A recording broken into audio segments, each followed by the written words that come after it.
j'espère que vous allez bien. Donc on se retrouve dans une nouvelle vidéo avec, comme vous avez pu le voir, il y a dans le titre, la partie 2 de mon méga book lecture que j'ai commencé à filmer samedi. Et en fait la vidéo commençait à être trop longue, donc je filme comme promis il y a 2 jours après, avec cette fois-ci uniquement des romans étrangers que j'ai achetés, et pour certains il y a la minorité, et surtout que j'ai reçu de la part des éditeurs, parce qu'encore une fois je travaille en librairie, donc on reçoit, il y a pas mal, il y a de livres. Donc on commence cette vidéo maintenant. Alors vous ne pouvez pas avoir la pile, les piles qu'il y a à côté de moi, mais il y a ça x2 et ça.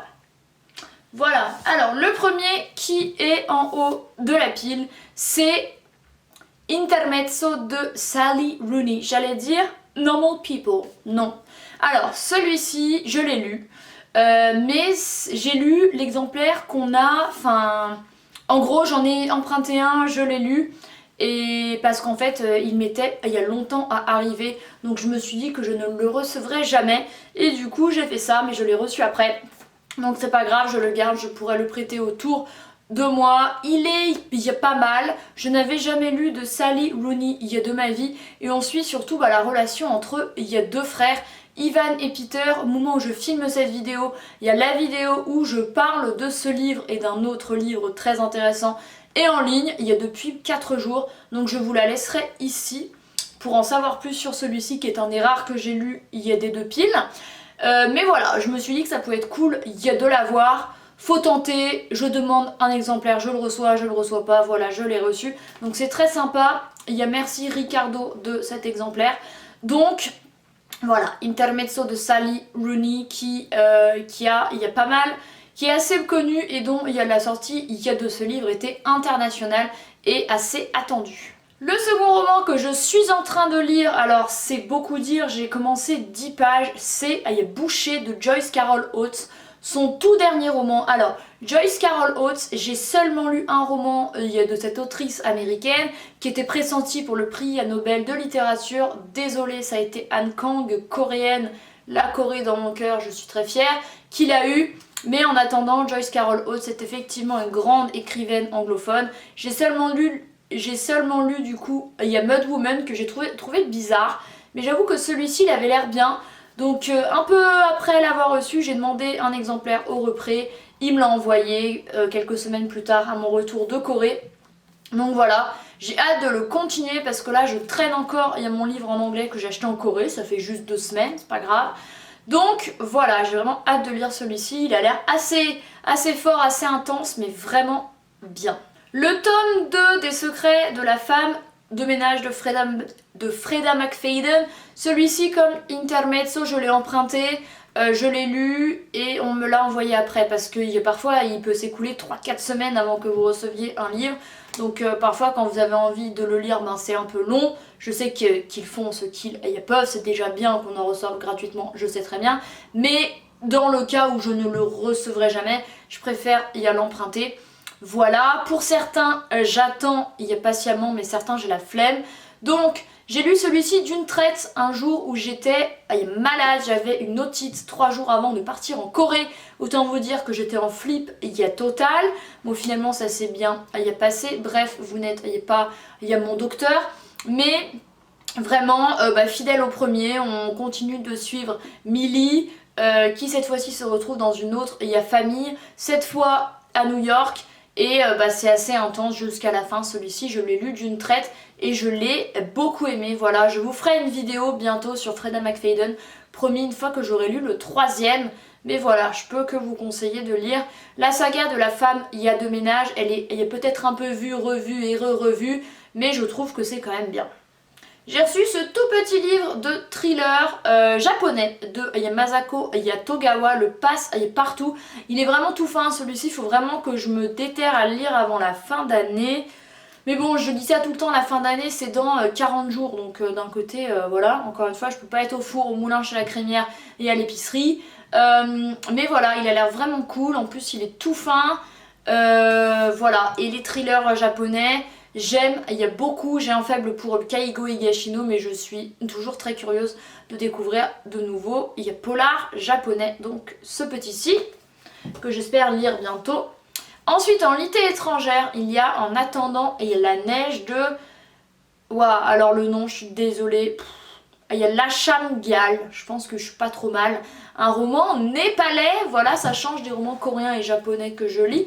On reste en Asie, hein, et pas népalais, pardon, tibétain. Voilà, je me suis dit que ça peut changer, ça peut être cool. Chez Piquet, voilà, Piquet, une de mes maisons d'édition préférées, vous le savez, parce qu'ils sont spécialistes dans la littérature asiatique. Je trouve que la couve est incroyable, le petit enfant est trop mimes. Si je pouvais l'adopter, ça serait bien. Bref, voilà. Et je sais pas trop de quoi ça parle. Il raconte l'enfance de 4 amis. Non, c'est pas autobiographique. Bref, ensuite celui-ci qui est il y a Polar de Ruth Ware. Il y a Dans l'ombre, il y a d'April. Il est jaune, je trouve que la couverture est assez impactante, il faut du jaune, plutôt que des couves noires, comme ça se mêle, on retrouve, il n'y a pas, parce qu'elles se ressemblent. Le jaune, ça se voit. C'est publié chez Fleuve Noir et on suit Anna qui a découvert le corps il y a d'April. Donc ça passe à l'université sur le campus de Oxford et ça a l'air bien. Voilà. Bon, la petite pile est terminée, super, place aux 2 grosses piles. Alors je vais aller un peu plus vite parce que sinon j'en ai pour la nuit. 2 romans japonais, voilà, en plus ça va ensemble, c'est très bien. Chat sur ordonnance de Siyu Ishida. Il est trop mimes, ça c'est le repris qui me l'a sympathiquement envoyé. Il m'a dit qu'il était dans sa voiture et que du coup il me l'a envoyé directement lorsqu'il a eu un moment dans sa journée. Très très sympa, vraiment les repris qui sont gentils comme ça fait plaisir. Donc on suit la clinique psychologique Yanakagyo et un centre de soins en fait qui vous soigne grâce à des chats. Autant vous dire que j'étais en mode ah, la couve est trop belle, il se vend un petit peu. Publié chez Albin Michel, il est pas trop cher pour un brochet, il est à 19,90. Après il est pas hyper épais. Je suis vraiment ravie qu'on me l'a envoyé, j'aime trop les romans japonais, vous me connaissez. Ça, quand il fait froid, comme ce qu'il fait en ce moment, je sais pas chez vous, bon là ça va, il fait 7 degrés, mais on a eu du 1 degré, là dans la semaine on a même du -6. Moi je suis pas d'accord, -6 en novembre, au bout d'un moment faut aller se faire foutre. Mais bref, à lire à cette époque, là c'est pas mal. Tout comme celui-ci, Le Pont Hurlevent de Inaba, il y a Mayumi, publié chez Piquet. Encore une fois, la reprise me l'a sympathiquement envoyé. Celui-ci, je l'ai attendu un bon mois. Donc celui-ci, j'ai pris mon mal en patience pour le lire. J'ai bien fait parce que je l'ai reçu. Il est tout fin. Il vaut 18 €. Donc au niveau de la rentabilité, celui-ci. Après celui-ci, ça se trouve, il est mieux, je ne sais pas. On suit 3 récits, 3 femmes. Et il a l'air bien. Et c'est Piqué. Donc moi, je vois juste Piqué japonais. Ben voilà quoi. Il en faut pas tellement plus pour me convaincre. On continue par 2 parce qu'ils sont japonais. Ces 2-ci que les repris m'ont également sympathiquement envoyé. Bon, ceux-ci, je vous avoue que je m'en souviens plus. Autant les 2 là, je les ai quémandés par email du style s'il vous plaît, envoyez-les-moi. J'aime trop la littérature japonaise, je ferai la promotion de vos livres, etc. Ce qui est vrai, hein. Quand j'aime un livre, j'en parle au client, c'est mieux. Mais ces 2-ci, j'ai dû les demander sur les bons de commande et comme ça fait des mois, je m'en souviens plus. Mais ça a été une très bonne surprise à mon retour de Corée de découvrir une pile d'une 15aine de romans. Ça fait plaisir. Il y a Le livre oublié de Nick Bradley, publié aux éditions City Édition. Il se passe à Tokyo. On suit Florence. Non, Flo. Elle sent qu'elle est dans une impasse. C'est dommage, hein. Donc, dès les premières pages, Flo est captivée par l'histoire de Kyo. Bref, je vais pas vous en dire plus. J'ai pas trop envie d'en savoir plus non plus. Découvrir en commençant la lecture, c'est bien. La couve est trop belle. Nick Bradley, il est né en Allemagne, donc il est allemand. Il écrit sur le Japon. Je trouve que c'est aussi intéressant. Un auteur qui n'est pas forcément japonais, qui écrit sur le Japon, donc celui-ci. Et celui-ci également que j'ai reçu à mon arrivée de Corée. Décidément, le pays du matin calme a inspiré les gens à m'envoyer des romans du pays du soleil levant. J'adore. Le coureur et les rêves de Kyoko Murata. Lui, il est sorti. Lui, j'ai un doute. Je vous mettrai là. Mais je crois que si. Chez Actes Sud. Celui-ci, il se passe où? Au Japon. Ah bah oui. Oui, merci, je me doute. Bah, je sais pas trop. La pluie s'infiltre dans la maison. L'intervention d'un couvreur est nécessaire. Un professionnel se présente avec ponctualité. Bon, je vais arrêter. Je vous en reparlerai bientôt, promis. Il est beau. On adore. Ensuite vient la pile que j'ai achetée. Incroyable. Parfois j'achète. Ouais. Mais parfois seulement. Parce que ça reste cher. Et si je peux vous voir les livres gratuitement, autant vous dire que je me gêne pas. J'ai acheté ces 6 là. Alors la plupart sont japonais, vous vous en doutez. Il y en a 4 japonais, donc on va faire un petit peu intelligemment, sinon ils vont tomber avant même que je les ai lus. Nul. Alors, comment je vais faire? Je vais commencer par Piqué, parce que Piqué, ben, c'est bien. Alors, 2 romans japonais en poche chez Piqué. Le tout premier, il fait littéralement 3 pages et demie. Mariage contre nature de Motoya Yukiko, qui vaut 6 €. Et apparemment, lui, il a reçu, il y a pas mal de prix. Et on suit San qui s'ennuie avec son mari dans son boulot. Bref, je vous en reparlerai. Il y a 2016, ce roman a reçu le prix Akutagawa, le Goncourt japonais, je vous l'ai dit. Voilà. Les critiques n'étaient, il n'y a pas forcément hyper élevées sur Yababelio, mais un jour où je cherchais des romans japonais à lire, je suis tombée sur lui, je me suis dit advienne que pourra, au pire j'aurais perdu 6 €, au mieux il fait beau dans ma bibliothèque, c'est cool. Et je vous écris de Inoue Isashi qui vaut 8 €. On va faire la connaissance de 10 personnages dans ce surprenant roman. Bref, je vous en reparlerai, il est mignon. Je sais pas quand est-ce que je les lirai, peut-être dans longtemps. Voilà. Ensuite, les 2 autres romans japonais, il y a Pavillon d'or de Yukio Mishima. Mishima, grand auteur japonais. J'ai seulement lu de mon côté un seul roman de Mishima. J'ai déjà oublié le titre, je pense que je peux le trouver parce que j'ai l'air un peu con quand même. Non, j'aurais l'air un peu con parce que j'ai pas d'infos là-dedans, ça m'aide. Si, après le banquet, gna gna, nana, non, non, allez. C'est pas possible ça. Il n'y est pas celui que j'ai lu. Pas possible, c'était un folio. Bon bref, je vous le mettrai ici, celui que j'ai lu, j'avais beaucoup aimé. C'est un gars qui propose de vendre sa vie parce qu'il veut mourir. Et il était trop bien. Et celui-ci apparemment c'est un des plus plébiscités de Mishima. Le pavillon d'or, aka le Kinkakuji, ça se trouve à Kyoto. Je l'ai revu pour la seconde fois de ma vie au printemps 2023. Incroyable, il y a beaucoup de monde, donc si vous voulez aller le visiter, allez-y à l'ouverture. Voilà, bref, il y a petit point voyage, très important. Et il y a le dernier, un Higashino, je vous en parlais juste avant. Higashino, c'est un des maîtres japonais du polar, je l'aime, il y a beaucoup. Et ça, c'est son dernier en poche, je crois, Les 7 divinités du bonheur. J'en ai lu plusieurs de Higashino. Un café, il y a maison, le dévouement du suspect X. Le nouveau, tous très bien, je les recommande régulièrement à la librairie. Si vous souhaitez, il y a des polars avec une enquête, un enquêteur qui questionne et qui s'intéresse aux détails, tout en évitant que ce soit sanglant et gore. Voilà, Higashino c'est ça. Et les 2 derniers que je me suis achetés, il y a Betty, le fameux masterpiece de Tiffany McDaniel. Daniel, dont j'ai seulement lu son tout dernier, Du côté sauvage, cet été, qui est un pavé énorme qui est en bas là, qui est absolument incroyable, bon très dur, mais vraiment incroyable. Et apparemment celui-ci s'intéresse à la vie de sa propre mère, si j'ai bien compris. Et ça c'est l'édition limitée pour les fêtes qui était sortie l'année dernière. Donc il vaut quand même 15 €, alors que l'édition classique est à 11. Je crois qu'il y a à peu près 4 € d'écart. Mais bon, je le trouve incroyable. Cette année, il y a Dans la forêt de Jean Egland qui a été adapté comme ça, en cette très belle édition.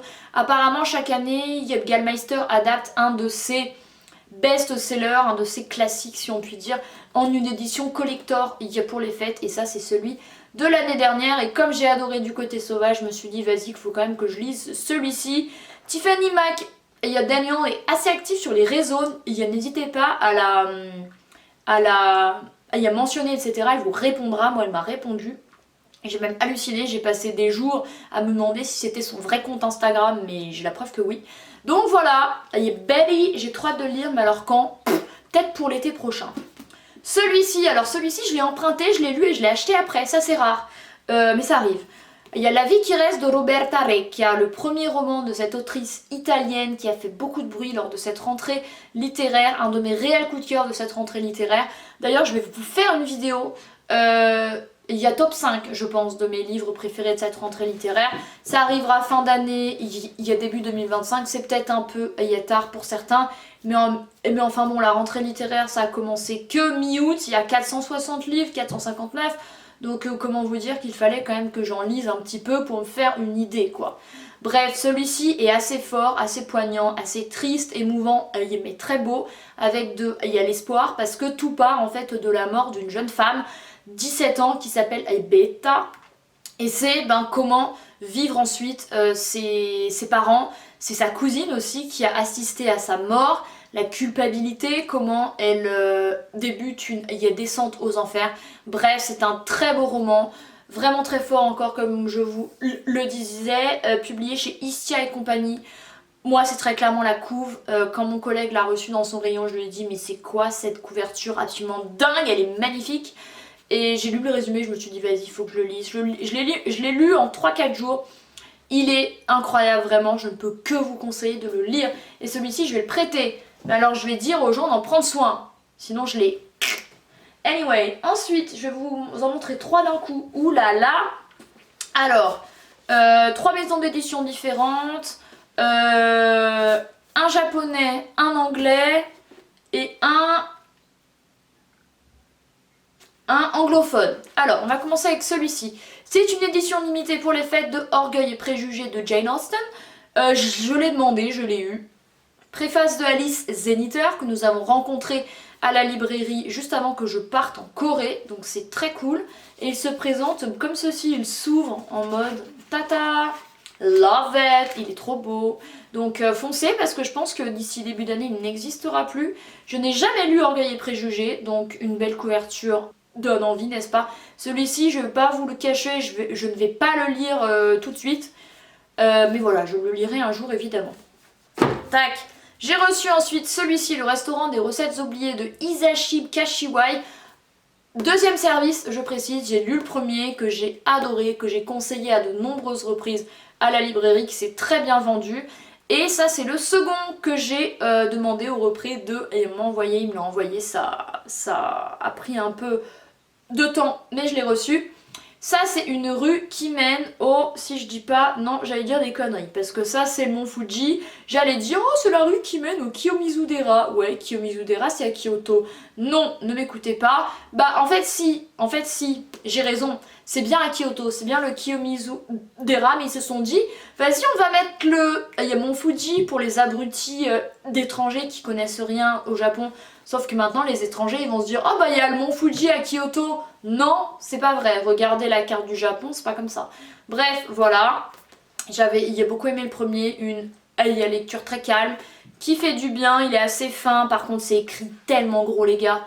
C'est écrit tellement gros, le scandale. Ils auraient pu... Le truc il fait 280 pages, ils auraient pu en faire 140 écrits plus petits. Mais bon, business is business, j'ai quand même hâte de le lire. Et le dernier en poche, oui, après c'est que du grand format. C'est La Maison au sortilège de Emilia Hart. En fait, la repris, il y a Pocket, je l'ai eu il y a téléphone et je lui ai dit de m'en conseiller un pour qu'elle m'envoie. Et elle m'a conseillé celui-ci qui apparemment est très bien. Donc voilà, ça se passe sur 3 époques, 17e siècle, 20e siècle et 21e siècle. Voilà, 3 femmes et apparemment elle m'a dit que c'était hyper bien. Donc je fais confiance aux repris, c'est leur boulot. Ensuite, je vais vous parler de La Petite Échoppe des Jours Heureux de Kim Ji-eun. Comme son nom l'indique, elle est coréenne. Publiée chez City Edition également, comme un des précédents que je vous ai présenté. Ça se passe dans un quartier de Séoul, envahi par les boutiques de mode, aka Yeonnam-dong. Voilà, juste en lisant la première phrase, je sais où c'est. L'avantage d'écumer Séoul de long, large, travers, diagonale, voilà, c'est que je sais que c'est à Yeonnam-dong. Et comme je vous le disais, je sais plus où, en fait c'est celui-ci en anglais, c'est ça. Et le titre anglais c'est Yeonnam-dong's Smiley Laundromat. Donc ça c'est la version française. J'ai reçu lui et je me suis dit vas-y en Corée je vais acheter lui, sachant très bien que j'avais lu en français. Bref, du coup, tac, je le remets. Et il a l'air trop mimes, donc ça c'est le repris qui me l'a sympathiquement envoyé. Et du coup ça se passe dans il y a laverie, parce que comme le nom anglais il y a l'indique, il y a laundromat, bah c'est laverie pour les nuls en anglais. Il a l'air trop bien, il est coréen, voilà la Corée, voilà encore une fois. Ensuite le tout dernier Pier Giorgio Pulixi, il y a la librairie des chats noirs. J'avais beaucoup aimé un des précédents de Pier Giorgio Pulixi, je vais retrouver le titre, sinon je vais avoir l'air bête. L'illusion du mal qui était vraiment très bien, donc j'avais hâte d'en lire un autre. Et le repris nous l'a envoyé, vas-y moi je le prends. En plus les Gallmeister il n'y a pas donné. Celui-ci il est à 23 €, donc si je peux en avoir un gratuitement, on va pas cracher dessus, évidemment.